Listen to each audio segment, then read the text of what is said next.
Okay. Welcome to the Social Stack. I'm Amy Stack, and today we're going to be going over monthly newsletters to your clients. So we have facilitated a mastermind today, so we're going to hear from all different people from all around the country and maybe some Canada too. We usually have a couple pop on.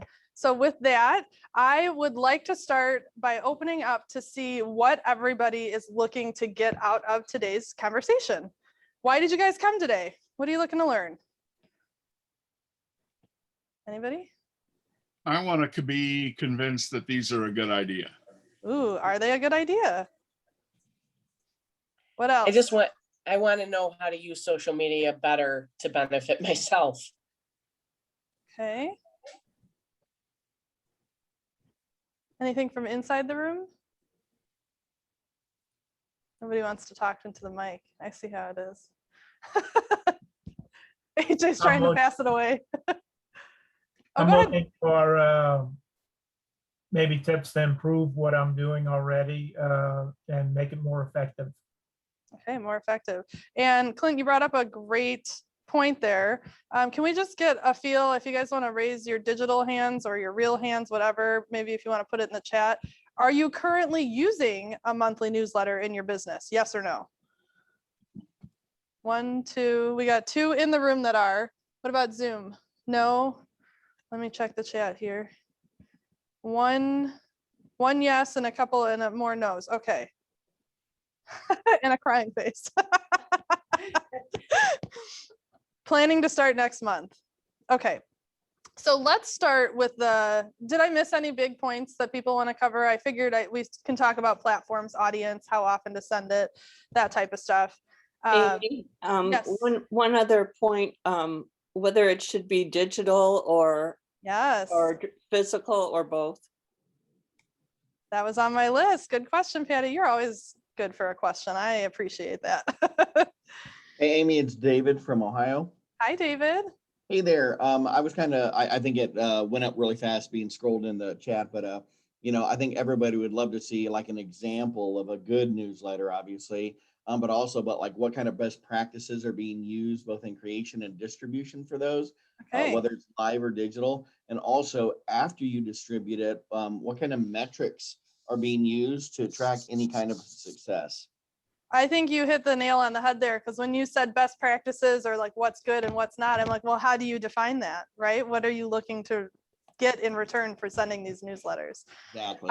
So let's start with the first question of, are they a good idea? So for those of you already using newsletters, obviously you think it's a good idea. Why do you think that? And you two in the room need the mic for that. Okay, Kelly's going to talk first. Hi. We send out it's kind of a bi-monthly newsletter. So we kind of do one that's more fun and talk about like family and what the team is up to. We're on a real estate team, all of us. And then the second one is more like statisticky and more of like a kind of a newspaper, more newsletter, more like a news and events type of thing, like what's going on locally in our neighborhood, and we can help facilitate what's going on and bring it to the people, because that's our job, right? Yeah. We use MailChimp for ours, and it's really nice because you can see how many people are actually not only opening it, but then also people who are actually clicking on things and engaging in things. And if I see someone who is actually opening it, then we can reach out and say, hey, did you like the newsletter? Is there anything that you found really interesting? And stuff like that. Anybody else? Thanks for sharing, Kelly. Go ahead, pass it to Sergio. Yeah, important part of 36 Touch. And then again, as Kelly mentioned, I monitor for opens, and I follow up with those who opened or who follow the content inside of the newsletter. So for example, YouTube link embedded into a newsletter. I think that's awesome. So both of them are saying that they're checking that open rate to see who's opening those newsletters and using that as a trigger of who to reach out to. So I'd say that's a pro tip right off the top. Anybody, I know there were a couple of people on Zoom that said they're using them.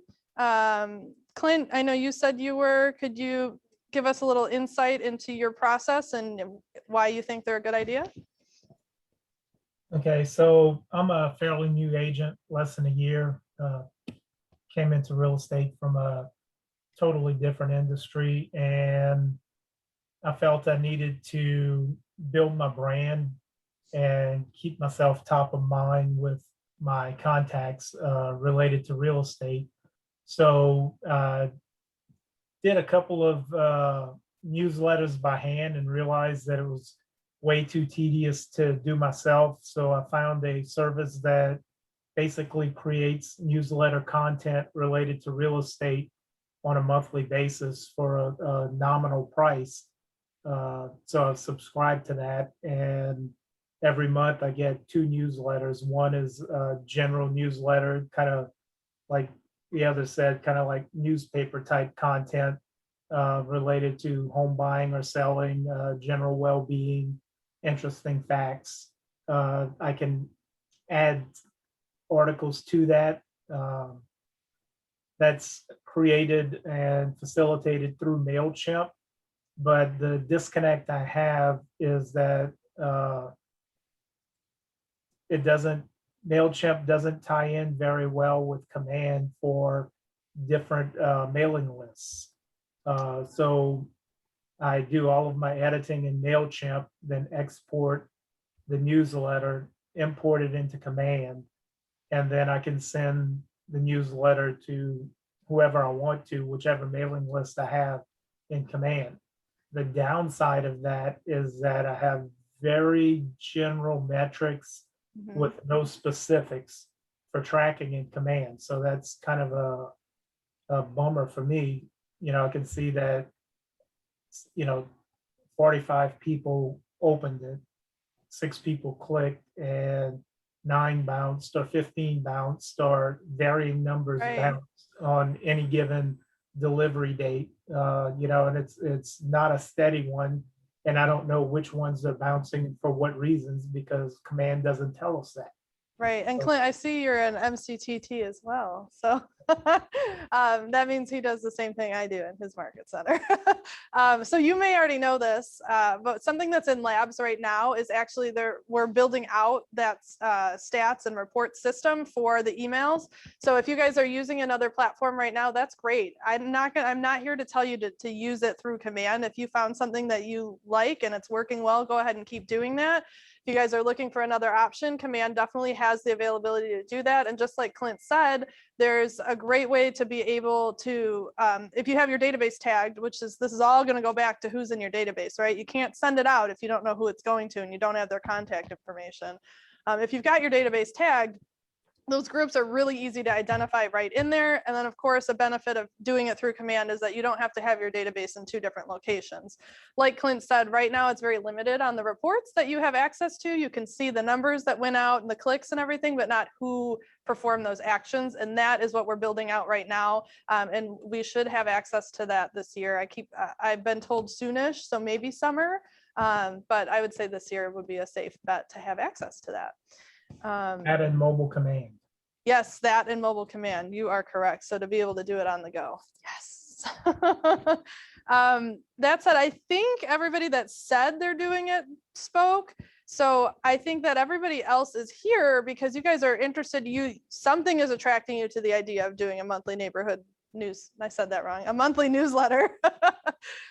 Why? Obviously, part of you thinks it's a good idea. Why do you guys think it's a good idea? What is attracting you to this? Why do you think you need it for your business? It's a great touch. AJ said it's a great touch. This is the participation part, guys. To help build your business. Yeah, to help build your business. What about anybody in Zoom? Put your cameras on. I can't see you. It's a mastermind. We want to see who's talking. Oh, some stuff came in the chat. Monthly touch, stay top of mind. Patty, that's right. Darlene, great touch. Show that we are an expert to help build. Bobby, again, top of mind. Yeah, okay, so there's lots of good reasons. All right, so are we all on the same page that, does everybody still want to do this? If not, I guess you can leave the room now. Okay, great. So I think we're all on the same page with that. What else do we want to talk about? Platforms, we talked about a little bit. MailChimp, Command. You know, paying for a service to do it, that's a great leverage piece for you, so you don't have to do it. Even people doing it in command. I know we have a marketing coordinator in our group that you can hire to make the newsletters for you. So that's an option as well. For those of you who are thinking about doing this, what type of content are you wanting to put in the newsletters? Have you thought that through at all? AJ nodded her head. Somebody give her a mic. Well, kind of like what Kelly was feeding off of too, is that I would like to do some personal things. You know, throw a recipe in there, do some home improvement ideas, things that people would actually want to hear about, because I think a lot of times we just overwhelm them with real estate facts and stuff. So I think making it more personal to your touch, talking about what you're doing, going on vacation, if you have animals, children, what's going on in your life. So they feel connected to you, because like they said, you're building a relationship with somebody. So I think they will refer you more if they know you more. Exactly. I know we've got a team here. Everybody here knows that they have dogs. They post about them all the time. They talk about them all the time. And I was like, why aren't the dogs in your newsletter? Right? So that's a great point, bringing up the, you know, kids, pets, stuff like that. Anybody on Zoom have something they want to chime into with? I see some stuff in the chat here. Oh, real estate news and info. Yep. Oh, and David had said about why we're doing this is to touch my sphere, to show that he's a subject matter expert, and to provide value. So those are all fantastic reasons. So let's break this into two things. We're talking about, we can do personal and business. Does that sound like a good way to split up this conversation? Okay, so for personal stuff, we talked about incorporating stories about your family, pets, you know, what you've been up to personally, right? Why do you guys think that's a good idea? Because that keeps coming up, that we've got these two different pieces. Do you guys see the value in that? That you're a human being and not just a real estate agent. Exactly. You want to be able to make yourself relatable. And by putting out things that you're already interested in, it could make somebody out there identify with you and make you more approachable, right? So let's say you are a mom and you've got 3 kids and you went to the zoo and somebody is like, oh, that looks like a great idea. I didn't know they had this event going on. I'm so excited that you shared that. Thank you so much, right? They might reach out to you and say, thank you. I'm going to go do that with my kids. Or, hey, we just did that too. Or if you liked this, maybe you would like this as well, and just start that conversation.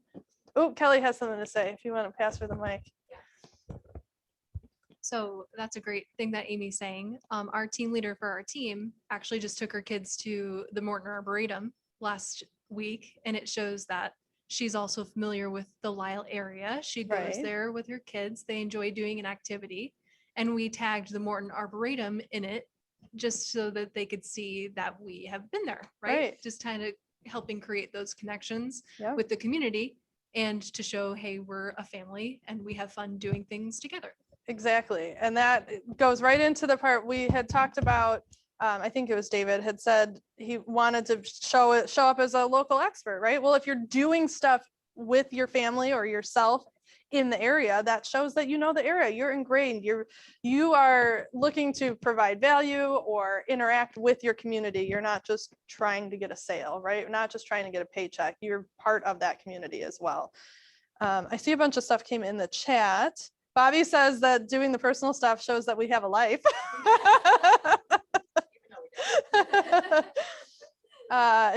David said people want to relate, not just be sold. 100% true. Darlene, shows we're more human. Absolutely.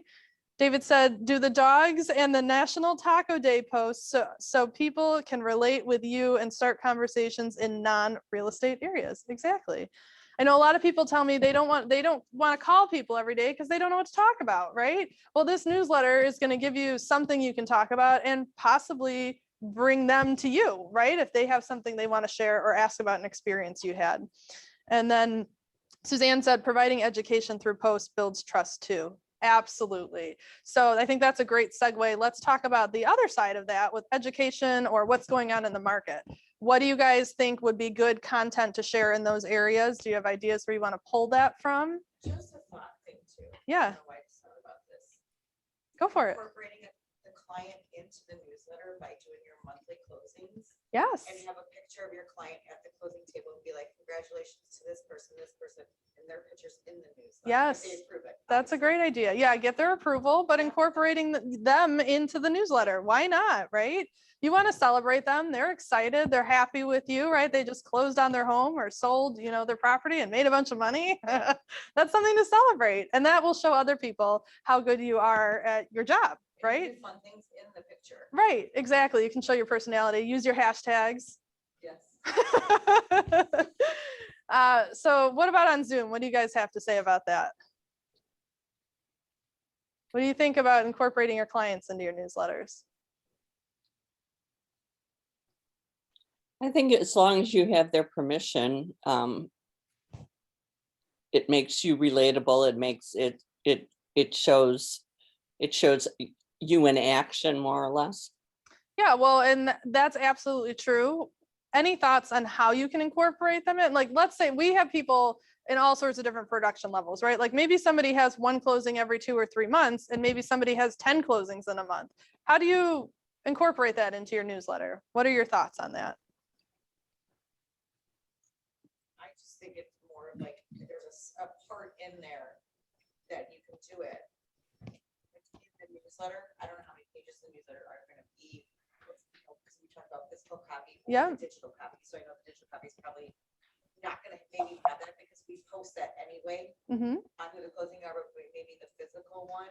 okay, so maybe there's a couple of thoughts in there. If you're doing it digitally, maybe have the posts about your closings and your, what's coming up on your social media, and have the rest of it in the actual newsletter, the digital newsletter. Whereas if you're doing a physical one, or maybe there's a lot of like neighborhood magazines that go out that people subscribe to, right? And if you're part of that, you could put a list of your closings and show little pictures, or your, for sales, what's coming up. Oh, Kelly has something to say. On our newsletter, we have like a picture of the couple or whomever, and it is like to find out more, click here, and it goes to our blog. So it's kind of like a picture and then a little blurb. So it's not a whole lot of information, so that we can stack a couple in a month, right? But then if they actually want to click on it, then it hyperlinks them to our blog, which is great because then that brings them to our website, right? Right. And then we've got them there. So it sounds like you guys have a lot of different pieces going on, and that's fantastic. This is definitely somewhere that anybody can grow too. So if you are just starting out, keep these ideas in mind for down the road. Doesn't mean you have to do all of that right this second, right? But just have that in mind. Have a goal of where you want to get, and start with your basic stuff. Do whether you're doing 2 a month or 1 a month, and you're having 2 different sections of like personal and work. Start with that, and then add another piece in, and add another piece in. You can absolutely get to the point where you've got a blog and you're linking to different things in the blog, and that way you have multiple resources for people to go to. And I'm seeing a bunch of stuff come in the chat, and I see that Clint shared something.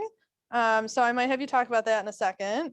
Darlene said, does Command have pre-written newsletters? So Darlene, that's a great question. There's not a full pre-written newsletter. There are several articles that are written for you. So that could be your source of education or value that you're providing. You can absolutely use that. We also have the quarterly zine.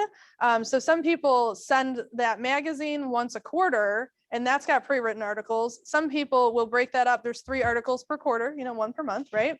And some people will break that up and use one of those articles in an email that they send out, or they'll save the magazine. We have a digital version of it, and they'll embed the magazine right into their email newsletter as well. So that's a really good question. Sabrina says, you could ask for a testimonial from buyers you've been working with. Oh, my chat moved, sorry.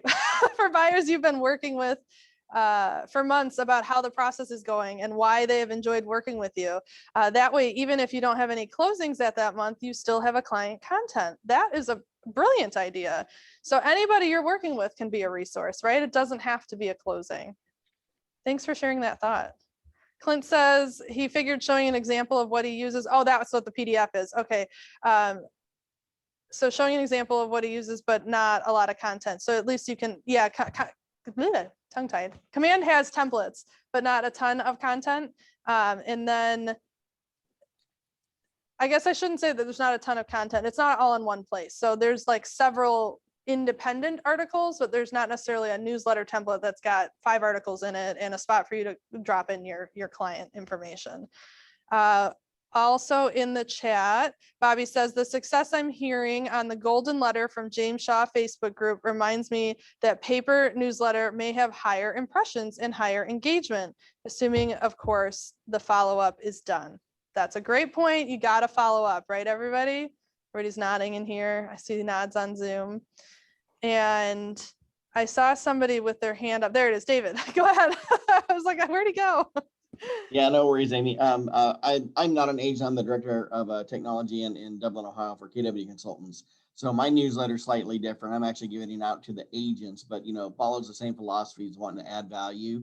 One of the two of the things that I'm trying to teach my agents right now are, one, it's great to love on yourself. There's nothing wrong with doing that, but when your Facebook, your team page starts to look like listing, open house, yay us, closing, listing, yay us again. That's all business. And just like Amy, you were saying, people want to, to be personalized. So whether you're using Command or not, Command does have client testimonial templates in the WeBrand library. And I tell everybody, like you said, Amy, get that personal photo of the person or a couple that maybe bought the house, slap it in there. And it's got a little call out that's normally for a testimonial, but you can use it to just say, congratulations, Bob and Darlene, on your new home, or maybe a comment that they did say about your business. So start putting the love. What I tell them is stop loving on yourself so much and love on your clients. The other thing is to repurpose that content.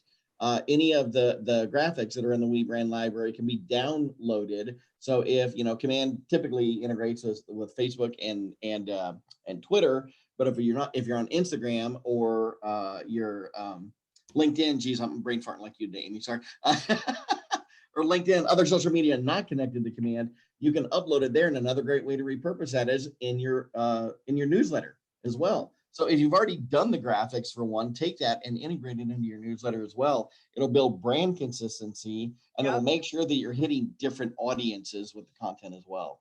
That is a fantastic point. We've been talking, this whole conversation has been kind of underlaid with just general marketing best practices. So I know we had talked about maybe not putting the same content in both places, although I would love to share that I think that there's nothing wrong with that, because exactly what you just said, you're going to hit different audiences with different mediums, right? Some people are on Facebook. Some people are going to go out to the blog. Some people are going to read the newsletter. Like I said, start with one and grow from there. But of course, it doesn't hurt to have it in multiple places. Nobody's going to see, not 100% of your people are going to see every single piece. So it's okay to have it out there multiple times. And then I like how you said, use what you can from Command. There's templates in there already. Just if it says client testimonial, just change the text a little bit to get a picture, right? We want to tell the story. You got to get your story out there. We need to communicate with people, show them that you're fun to work with, right? You're fun to work with. You know what's going on in the area, and that you're a valuable resource. And I see some more questions come in. Is there an area that we could pull ideas of some small DIY projects, like how to change a doorknob or furnace filter changing? And then somebody wrote back, Home Depot and Lowe's both have blogs where they share DIY home projects. What a concept.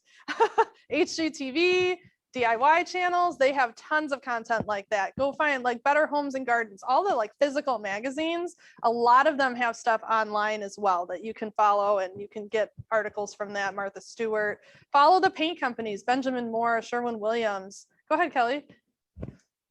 It's exhausting trying to think of your own content all the time. There is absolutely nothing wrong with taking what other people have done and sharing it, whether that be, we subscribe to a lot of the like local villages, Glen Ellen, Villa Park, Wheaton, and we get all those emails. If there's like a shred event or a parade, or they're doing a food drive, share, go. Like, even though you're not the one coordinating the thing, if you share it, that's one less thing that you have to coordinate, but it still shows that you're part of the community. You're ingrained in the community. Exactly.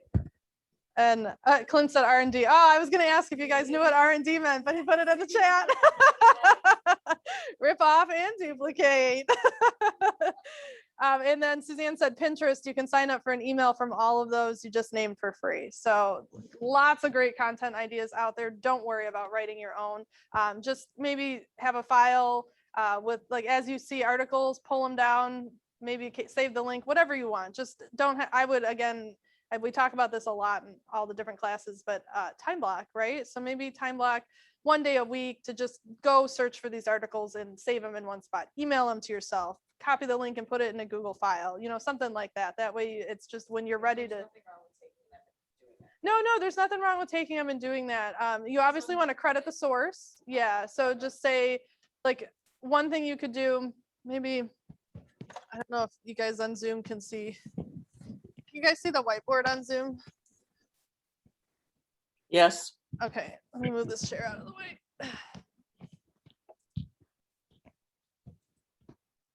I'm gonna use black. Sorry, my back is to you.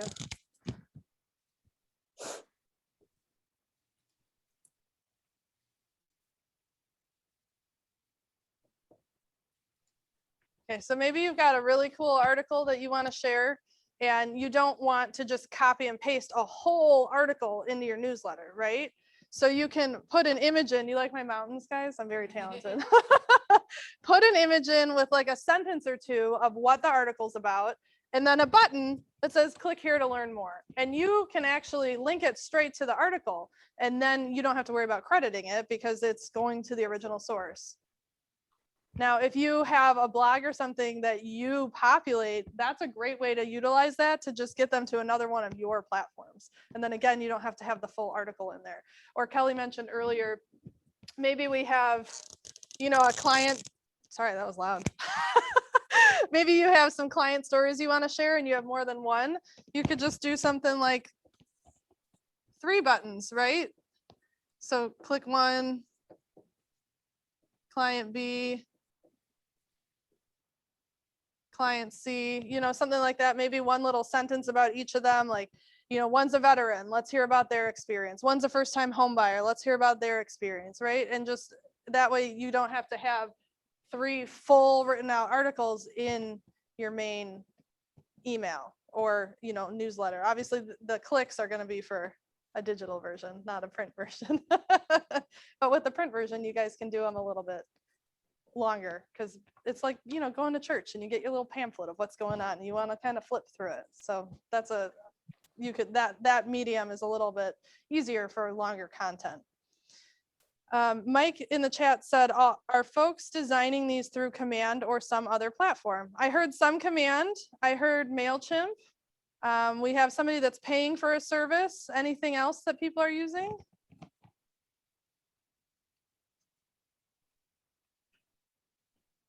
Constant Contact. I use Command, April says. I just want to recommend if anybody is looking at services to do this, whether you're looking for a paid service or just a platform to do it on, write down all the things you want it to do and then go look at the platforms. Because if you start with the platforms, you're going to just be like, oh, that's a cool feature and that's a cool feature and I want all these features. But what is it that you really need it to accomplish, right? Set a budget. Also, if you're brand new, maybe don't go pay for a platform right away. You got to do your red light, green light, right? Find a free service. Any other thoughts around that?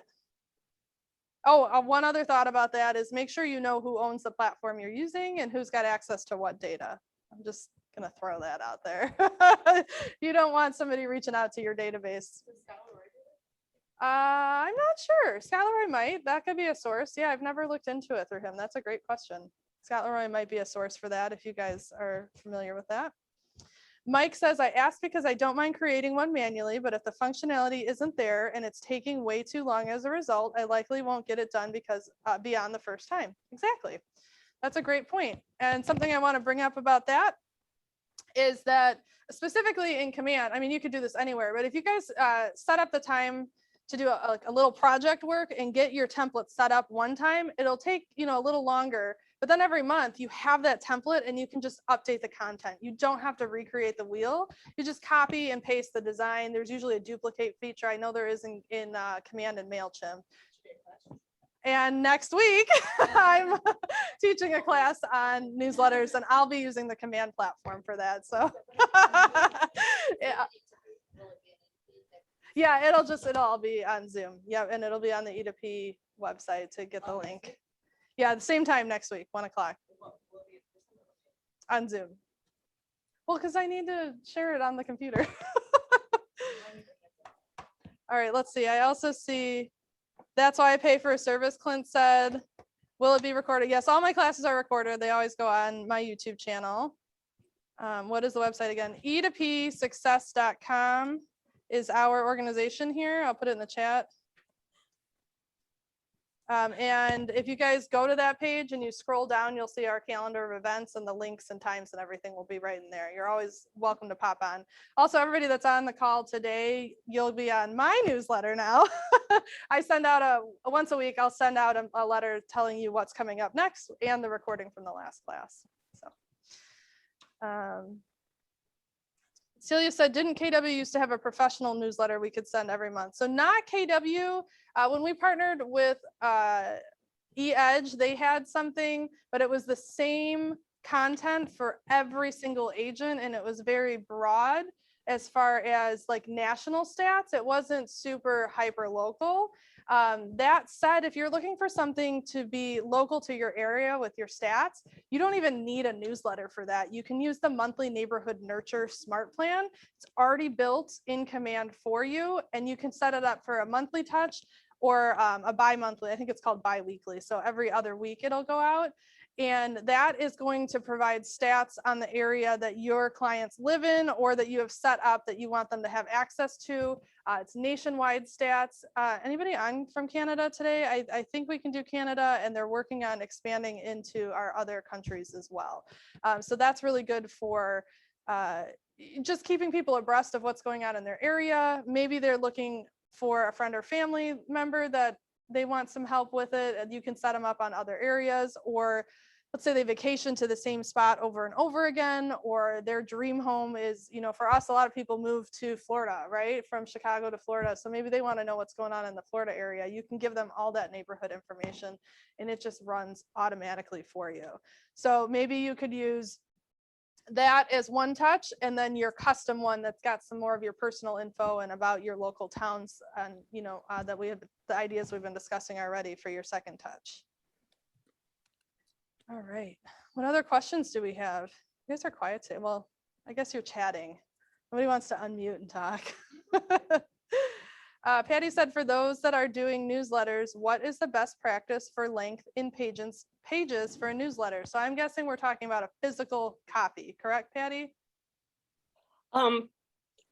Yes, I think I'm just trying to get an idea, you know, is it like one page both sides, or is it 6 pages, or is it, you know? Is anybody here doing a physical one currently? Nobody in the room? Anybody on Zoom? No, but everybody's doing digital ones. Okay, so then I'd say that people are going digital. I know that our quarterly zine that I mentioned, I believe is around 15 pages. And remember, that's quarterly. So that's content to go for 3 months. Okay. And then you can That's add or 16 remove pages. pages. Go ahead, somebody had a question. Clint? The thing is, the magazine is 16 pages, so that it balances out for front and back for equal amounts for printing purposes. Perfect. That makes perfect sense. Yeah, because if you are printing it, you want it to, you don't want to have blank spaces in there, blank pages. So I don't know if that helps at all. Does that help you, Patty? No. No. What about people that are doing electronic ones? How long are you making them? Does anybody know what the term below the fold means? Yes. Okay, tell us what it means. It means in newspaper language that it's below the middle fold on the front page. Okay, and why is that term important? Important? Well, if it's above the fold, it's the first thing that that people see. Yeah, exactly. So how does that relate to digital? Anybody know? To emails? So typically when you open the email, you're going to see what's at the top, and a lot of people will just scan what's there. And if they're interested, then they'll continue to pay attention. If not, then they'll delete it or get rid of it. So if it's above the fold, it gets their attention. It keeps them engaged. If not, then they're less likely to pay attention to it. Exactly. So you want to have that hook right up at the top of your virtual newsletter so that it draws them in and they keep scrolling down the page. But that's where that term comes from. Patty's right. Above the fold is in the newspaper. If it's on the second half, it might not be seen, right? So anything that you need them to get seen right away, make sure it's above the fold. That made me think. Does anybody who's doing the digital newsletters do embed videos? Great question. Is anybody? Oh, Kelly's nodding. It's Kelly again. So what we do, so again, we use MailChimp, and in MailChimp, you can add photos as in JPEGs and PNGs, which then you can add a hyperlink to, which we usually direct to our YouTube channel. So what I do is the picture that I use, which I actually learned from Amy, is you make a picture and you put a play button over it so people click on it. So they think that the video is going to play, but in reality, it opens up a new window and it takes them to our YouTube channel, which again is great because it's taking them to our YouTube channel, but it also then plays the video for them. So it's usually like a quick market minute type of video that we direct them to. Perfect. And before anybody asks, yes, you can do that type of thing in BombBomb. I know that's a popular service out there. So that's something they do a lot of. They're a great video resource. There was something else I was going to say about that. Oh yeah, go ahead, David. Yeah, I was just going to confirm what she had said, Amy. There's another reason why that's the best way to do it rather than embedding directly into an email, because if any of these are going to company email addresses, you will get blocked. If you, a lot of places, because of their security protocols and their settings, especially lately, if you have animated GIFs or if you have videos embedded into your emails, that content will not show at all. And if you are putting in video content in there, it's probably very important. So I would never want a company to like block my content. So that's a great point. Putting the photo with the play button is linked to a YouTube or another place is probably the best thing you could do in my opinion anyway. Yeah, thank you for bringing that up. And also, if you have a YouTube channel, you probably want views on it, right? So this will get people to your channel as well. What I was going to say about video is that you can also do that through command. You can put your videos right into the newsletter there. So I know you have that functionality as well. Any other? I'm looking at my notes here. For Thank you. That was helpful. Talk about video. Anything else in the chat? No, nothing new yet. I'd say, getting back to the question about how long to make a newsletter, I would say for a printed newsletter, you probably wouldn't want to go more than 4 pages, 2 printed pages front and back. Perfect. And that's kind of like a brochure, right? So whether it's 2 pages that you're flipping or if it's like a booklet style, well, that you have front page 1, well, page 2, I guess, page 3, and then you have the back of page 4. So that's a perfect 11.5 by 11 by 17, 11.5 by 17, 11 by 17 piece of paper. So that's a good strategy as well. That's a magazine size, standard big size 1 sheet of paper. We also had written down to talk about audience. So I talked about tags a little bit. Oh, something came in the chat. Let me check that out. Anyone sell any advertising? Here's a coupon from Wally's Pet Grooming, $10 off a dog bath, free bag of Cheetos from the local grocery, etc. I would love to hear your thoughts. I can share something that somebody's doing here too. Go ahead and share then. Okay, I was like, nobody. We do have a team here that does partner, again, going back to being local. They partner with a different local business every month and send out a newsletter with exactly that, a coupon for a service or something that is like, if you, I don't know how to say this. This is one of those gray areas where you need to talk to your broker, but there's a way you can partner with a pizza place and get a coupon for the pizza place if you bring in a referral or something like that. But you got to check with your brokers because the rules are different in every state on how that works. But yeah, absolutely. That's a great way. So I'm going to give you high level thinking on this. Okay. Go find a local source, do an interview with them on video. Right? You can use that video, put it on your YouTube channel, grab a little snip of it, put it on your social media, put the snip teaser in your newsletter with a little description of what that interview is about, who you're supporting, why people should, go support this company, and link it to the full length video on your YouTube channel and provide that button that says, hey, by the way, exclusive from me to you, here's a discount for this company, right? Whether it's the, $10 off the bat or a free bag of whatever. That's a great way to hit multiple locations of your marketing with one piece of content. You don't have to build 10 different pieces. You use the video and split it up and use it in different areas. So that's again, a little higher level thinking, but that's something you can grow into. Great question, Mark. So it's kind of funny because that whole process, and not necessarily putting it into a newsletter, but the process of doing that business to business relationship is covered in the 3rd week of Bold Local, which we have going on in our region this week, or actually during this time period, but talking about doing exactly that. So it's odd or funny, fortunate that it came up. Well, I may have been to a Boulder too in my day. No, but it is definitely a great resource. And does everybody on here, since we brought it up, does everybody know what Bold is? I see nods in my room.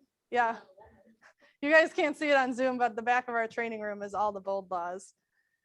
So we got to know in the chat, who wants to volunteer an explanation of what Bold is?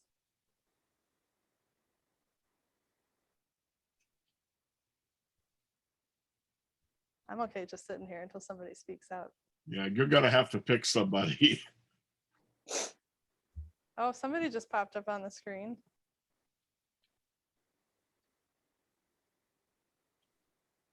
Come on. Bobby, you said yes. What's Bold? You've been to it. I can do it if no one else is willing. I can do it. Barbara's going to do it. All right. Bold is a training program. I'm sure 20% of the call knows, or 50%. Bold is the Keller Williams training program that will help you generate leads from your database and sphere with trainers that come in, and they're doing a 3-hour one now, I think, instead of a full day virtual. Yep. And that's just the beginning, right? It's really to help you with your mindset, help you to follow those MREA models to build your business. And it's good for people of all different levels, and people go multiple times. I've been 3 times now, because you're never the same person, right? Your business is in a different spot. So you're going to take away different information every time you go. And definitely since COVID, they've really shifted the education because we're in a shift, right? So it's definitely going to be different if you haven't done it since pre-COVID. And it's way cheaper now because it's virtual. Although we're going to get back to in-person ones as well. All right. Well, does anybody have any other questions? It is getting close to the end of the hour, so I want to make sure that we have addressed all the questions. I have one more if nobody has anything. So next week, I'm going to do the newsletter class. So we can go over examples and everything with that. I'll share my screen and everything. So good question. And then obviously, I shouldn't say obviously, if you guys are looking for examples of newsletters, just go on Google and search real estate newsletter. You can find tons of ideas of layouts, different looks, feels, right? And what type of content people are using. So the last question that came up before class that I think would be really good is how do you incorporate the business part and keep it fun? Any thoughts on that?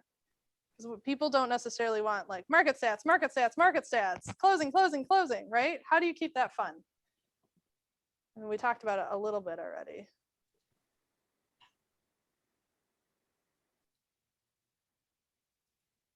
Anybody? Oh, they're dropping like flies on Zoom, you guys.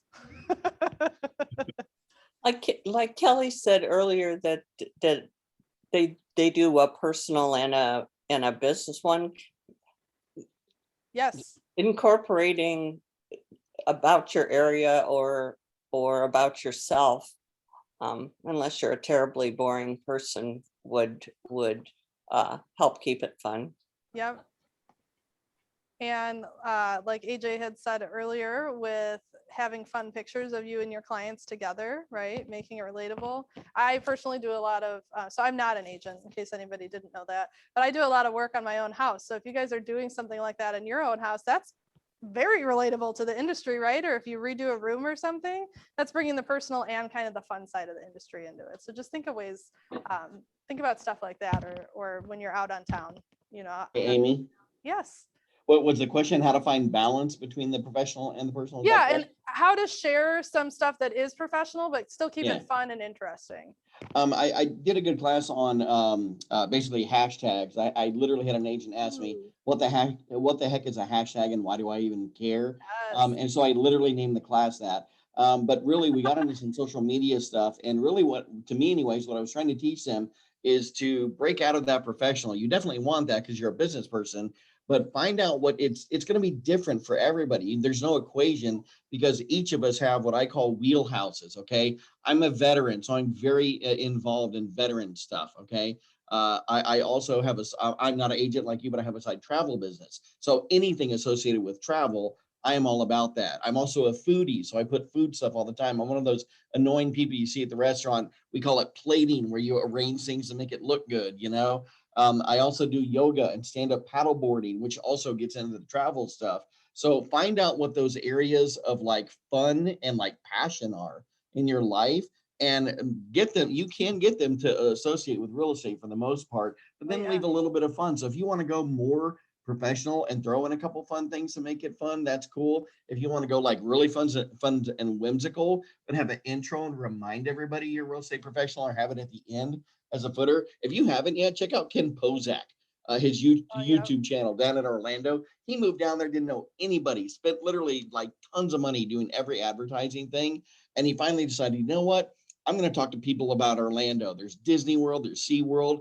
Shaq has a mansion here. So he goes around and does all this cool stuff. He's like a local celebrity now. And now his team is killing it because he just did fun stuff on YouTube. Yeah. David, Exactly. Go ahead, Patty. David, could I spotlight your life instead of mine? Your life interests are more interesting. I don't know if it's really interesting, but I have fun with it. You know? You guys, if any of you were on my how to stay consistent on social media class, I talked about this idea as well. Just a real quick tip for you is write down a whole list of things that you are passionate about, your hobbies, what you find fun, right? And things that you specialize in your business or want to be known for in your business. Pick 3 to 5 of them and keep all of your content within those 3 to 5 categories. That's going to help you stay consistent. It's going to know people. It's going to help people know that like, hey, David's a paddleboarder. So am I. I can go talk to him about this, right? And it's just going to keep popping up over and over. So it'll help make your brand cohesive. Yeah, and connect with the Facebook groups too. I mean, every city has networking. Like around Columbus, we've got Hilliard networking, you know, Dublin networking, etc. I know in the Columbus area, each of those groups is anywhere from 2 to 25,000 people to them. So go find, you know, for me, a paddleboard group or yoga group or veterans group. Post your newsletter there when you put something in that has that topic in there, and that'll start generating conversations as well. Don't just rely on email, you know. Yep, 100%. And then, David, can you put either Ken's full name or maybe his link to the YouTube in the chat? People are asking for that. Yep, I'll do it right now. And then I would love to hear before we wrap up, what is something you guys took away today? What's an aha or something you're going to implement going forward? I need at least 3 before we leave. Then I got to do it. AJ says that she's got to do it, right? You just got to get it going. Same here, I'm brand new and I'm gonna get it going. I like the idea of personal and business and keeping it fun but professional. Yeah, personal and business, integrating them, fun and professional. Clint says adding video. Anything else? And I was look into gonna the paid say service. Look into paid service. I'm on board with that one. Go ahead, Patty. The personal and professional is my aha. I wouldn't have thought of combining the two. Yeah, makes you relatable. Yeah, can I want to comment on that if I can? Yeah. I've told Amy before, like, so like I said, our whole team sends out a version of the newsletter. Kind of the core of it is the same for the whole team. And then we customize it for whoever team member is actually sending it out. And I have my own family and friends and database that I send my own version of the newsletter to. And one of my aunts actually asked me, I love your newsletter, but it's not really about real estate. And I said, would you read it if it was? And she said, actually, probably not. I probably wouldn't read it. So something to add to that is it's okay, obviously, from that story that it's not all real estate all the time, but what do you need in it? Call to action, right? Something to motivate them to contact you, put them into action. So make sure you always have that key piece in there as well. Key piece in there. All right, with that, I think we're gonna wrap it up. Like I said, next Thursday, 1 o'clock, we'll do how to use Command to make the newsletter templates. Again, I'm gonna show it in Command. That doesn't mean you can't do it in another platform that you're more comfortable with. So tune in for that. You can check out the E2P website to get the link, and you will all get it in an email from me as well. And Patty said, David, do you have the class you mentioned available in the recording? And then David put his email in to get that. Perfect. And I'll put some of this information in the video so you guys can refer back to it as well. Amy, if they scroll up, I put that Ken Pozak YouTube channel link on there too. Yes, I see that in there too, Ken Pozak. Perfect. All right. Well, thanks everybody, and I'll see you next week. Thank you. Bye, Thanks, everyone. Amy. Have a good weekend. Thanks, you too.